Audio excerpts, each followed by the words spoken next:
انیق ایک اچھا بچہ تھا، لیکن اس کا ہم جماعت سہیل بگڑا ہوا لڑکا تھا۔ اس نے انیق کو بھی اپنے رنگ میں رنگ لیا۔ انیق بھی اسی طرح بدتمیز، جھوٹ بولنے والا، کام چور اور پڑھائی سے بھاگنے والا بچہ بن گیا۔ وہ پہلی مرتبہ فیل ہوا تو گھر والوں نے بہت ڈانٹا، اس پر مختلف پابندیاں لگا دی۔ رات انیق بہت دیر تک جاگتا رہا۔ اسے آج اپنے دوستوں کے سامنے بہت شرمندگی محسوس ہوئی تھی۔ وہ ہمیشہ کلاس میں نمایاں نمبر لے کر پاس ہوتا تھا، لیکن جب سے اس نے سہیل سے دوستی کی تھی تب سے اس کا پڑھائی پر سے دھیان ہٹ کر کھیلوں کی طرف ہو گیا تھا۔ اسی طرح سوچتے سوچتے اس کی آنکھ لگ گئی۔ وہ ایک خوبصورت باغ میں کھڑا تھا جہاں ہر طرح رنگ برنگے پھول اپنی بہار دکھا رہے تھے۔ ایک طرف مزیدار پھلوں کے درخت لگے ہوئے تھے جن کو دیکھ کر اس کے منہ میں پانی آ گیا۔ وہ سیب کے درخت پر چڑھنے کی کوشش کرنے لگا تاکہ مزیدار سیب کھا سکے، لیکن وہ جیسے ہی چڑھنے کی کوشش کرتا فوراً سے دھڑام سے گر جاتا۔ آخر وہ تنگ آ کر باغ کی نرم و نازک گھاس پر بیٹھ گیا۔ اسی وقت اسے سامنے سے ایک بزرگ آتے ہوئے دکھائی دیے۔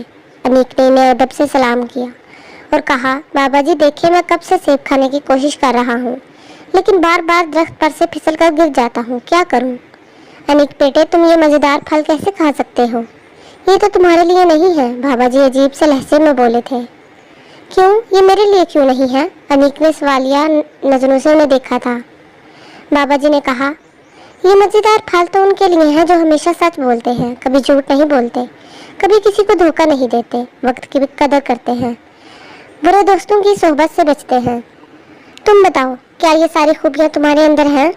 بابا جی کی باتیں سن کر انیق کو شرم آئی۔ اس نے سوچا، واقعی میرے اندر تو یہ ساری برائیاں موجود ہیں۔ فکر مت کرو بیٹا، تمہارے پاس اب بھی وقت ہے۔ سہیل سے دوستی ختم کرو، جھوٹ بولنا طے کر دو اور مجھ سے دل لگا کر پڑھنے کا وعدہ کرو۔